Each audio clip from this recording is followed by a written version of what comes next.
Greetings, everyone. My name is Tom Earl. Can you please join me in giving a big round of applause and gratitude for all the hard work that everybody put into this here today? Please join me in that. Yes, indeed. Yes, indeed, and thank you to you. Okay, I would like for you to picture this. Imagine you're in a room with 30 people, and tied to each person's ankle, including your own, is a balloon. And together with these 30 people, you are about to go through the following activity. Here are the directions. I'm going to let my stopwatch count up to 30 seconds, and at the end of those 30 seconds, your balloon must remain intact and unpopped. There are no other rules or directions. 30 seconds, your balloon must remain intact and unpopped. Ready, set, begin. What do you think the room looks like once I yell go? What do you think your reaction would look like if you were in this room? Now, I've actually done this activity many times over the years. I've done it with groups as small as 10, and I've even done it with a group as large as 125 people. And as you might have guessed, once I yell go, the room erupts into instant pandemonium. But even amidst the chaos, there are some predictable response patterns that time and time again people always seem to fall into. Usually there's about 4. The first one is that there's this group of people who are usually trying to avoid all confrontation within the room. They're either hiding underneath their chair or they're in the fetal position trying to protect their balloon. Then you have the second group of people who are totally disinvested with the process. They could care less whether someone pops their balloon. It doesn't matter to them. They're yielding the outcome to the group. Then you have a third group of people. You start to see these pockets of alliances, these islands of allies working together to protect one another's balloons. Then you got this fourth group of people who, when I yelled go, they heard the directions as pop as many balloons as I possibly can. Some of them don't even care if their balloon gets popped. As long as they get to pop their boss's balloon, they are excited. How many people heard possibly how you might have responded if you were actually in this activity? Now, thank you. Now, the conflict in this activity is the need for one's balloon to remain intact and unpopped.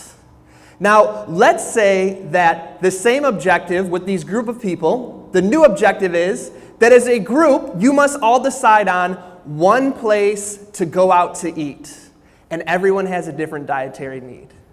Or let's say it was 30 teachers, and they must all decide on a new tardiness policy, and everyone's got a different opinion. Or let's say, this is one we've never heard of, let's say it was 30 politicians in a room, all from different political parties, and they must agree on a new health care bill.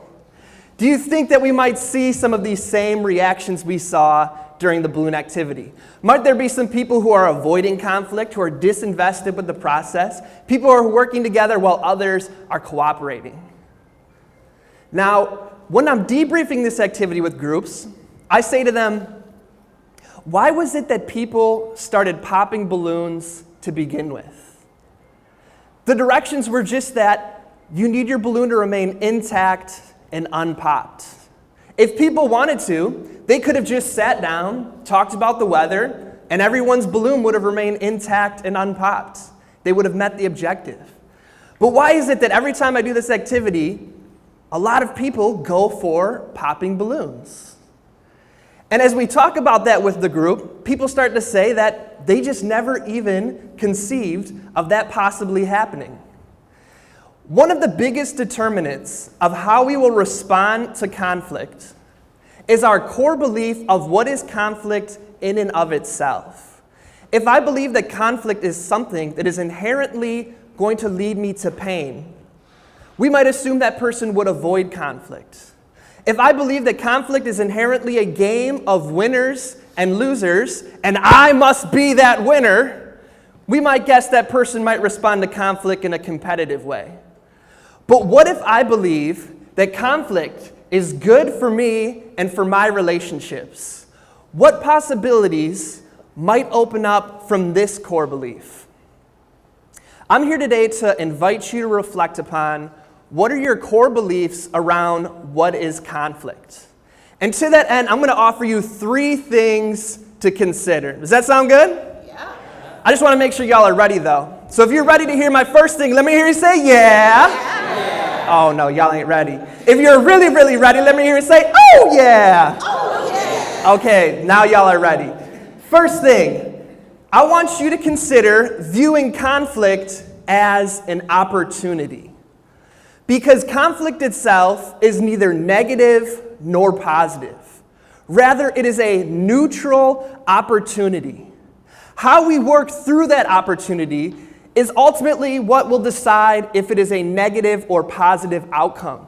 The decision is in our hands. For example, I want you to think of, have you ever had a disagreement and conflict with someone you cared about? And because of the way you worked through the conflict, you actually became closer to that person. That because of how you worked through the conflict, your relationship took on this extra layer of depth and understanding and compassion. I'm seeing a lot of couples start to nod to each other. I think we've all kind of been there. Would you agree?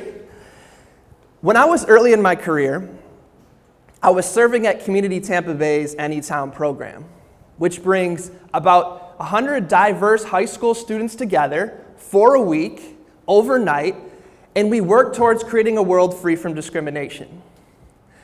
On the first day, it's all about getting the young people to talk about their biases and stereotypes. I was in a small group with about 10 young people, and a 14-year-old said to our group, "If I had a son who was gay, I would pay a woman to rape him, and if that didn't set him straight, I would kill him." Now, to say that I had a conflict with this young person would be an understatement. But I knew that if I did what I really wanted to do, which was to verbally let him have it, I knew that he would just go back to telling me what all teachers want to hear when they start talking about diversity and bullying, and he would shut down and stop telling us what he's really thinking. I also reminded myself that a young person with such a violent opinion was not born thinking this way, that he was taught that kind of hate. And so instead, I decided to trust our team and trust in the process, and I'm glad I did, because over that week, he and his peers had a chance to reflect upon their biases and their beliefs and question where they come from. And on the fourth day, during our LGBTQ workshop, he stood up and addressed the whole group of 80 students, and he said, "I'm ashamed to say that in the past, I have been someone who bullied and discriminated against people who are LGBTQ, but I no longer want to be that kind of person. Moving forward, I want to be the type of person who works at my school to end bullying and homophobia." And I saw how he stayed true to his word. When he went back to school that year, he joined his Gay Straight Alliance. And throughout the rest of his high school career, he worked to be an upstander to end bullying and heterosexism. And for me, in that moment, I started to become a believer in viewing conflict as an opportunity. Because getting stuck is a choice. Giving up because we're pissed off and I disagree with you, that is a choice, but it doesn't have to be our default. For I have found how over and over again, transformation always happens quicker than a person's indoctrination. And that we can view conflict as an opportunity, and if we make the decision, it can lead to a gift. Which leads me to the second thing I would like for you to consider, is that if we're going to view conflict as an opportunity, to make the decision to turn it into a gift. How many people here have ever had an internal conflict, a bump in your road, something unexpected come up in life that threw you for a loop, and at first you were upset and frustrated, but then you went within, you found the strength, and you pushed through it, you came out the other side a better person? Can you snap it up if you have ever been there? That's what I thought. Because whether it's an internal conflict, one in our relationships, at our work, or in our community, conflict, if we decide to, can lead to transformation, to needs being met, and to relationships growing. Now, the other week, my dad called me. He said, "Thomas," my dad always calls me Thomas. My sister's laughing. She knows what I'm talking about. He said, "Thomas, how's it going?" I said, "Dad, everything's going amazing." And he said, "You always say it's going amazing." And he started to give me a hard time about it. So I said, "Well, Dad, if you didn't want me to have such an attitude of gratitude, well, then you're a terrible role model." Because I remember when my dad was in the hospital for 30 days battling cancer. and how I called him on day 20 of a stem cell transplant, and I said, Dad, how's it going? He said, I'm going to be honest with you. He said, son, life is good. And my dad told all of us when he was going into the hospital, he said, if I'm going to be here for 30 days, I'm going to take advantage of this time. And I got to see how he viewed conflict as an opportunity. And he made the decision to turn it into a gift. And rather than it beating him, he dived even deeper into his love for life. And he came out the other side an even awesomer person, an even more amazing dad. And for our whole family, that time really became a gift because we got to spend time together we never would have before, and our love for each other grew. Now, as we all know, we don't get to decide when and how conflict comes up in our life. It can be unpredictable and create uncertainty. But what we do have control over is how we will respond to that conflict and in what meaning we will assign to it. Which brings me to my third thing, which is that if we're going to view conflict as an opportunity and decide to turn it into a gift, then that is a worthy journey. Because I'm not here to tell you that conflict's going to be easy. Sometimes it's going to be frustrating. It's going to be annoying. It's going to have you pulling on your hair and hitting your chest going, ah! But what I am here to say is that it's a journey worth walking down. That the reward is worth the struggle.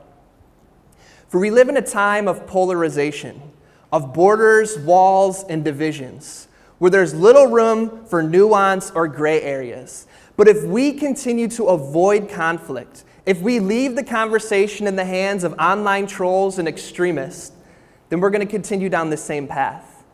But if we make the decision to embrace these core beliefs that conflict is an opportunity, a gift, and a worthy journey, then the possibilities of creating a better world become endless. Now, I remember when I first started dating my amazing partner, Adora. At that time in my life, I was obsessed with working. If I had the choice between work and sleep, work and hanging out, work and having fun, work and eating, work and sleeping, which one do you think I chose? Work. I wish. I chose work.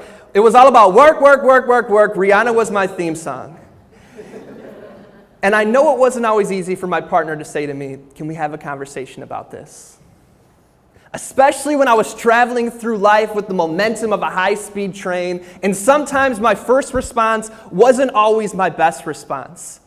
But we decided to commit to this process, that conflict is an opportunity, and it can be a gift, and it was a worthy journey because the reward was, not only am I a happier, better looking, and more balanced person, but I also now have one of the most amazing relationships I've ever had in my life, and for that I am grateful.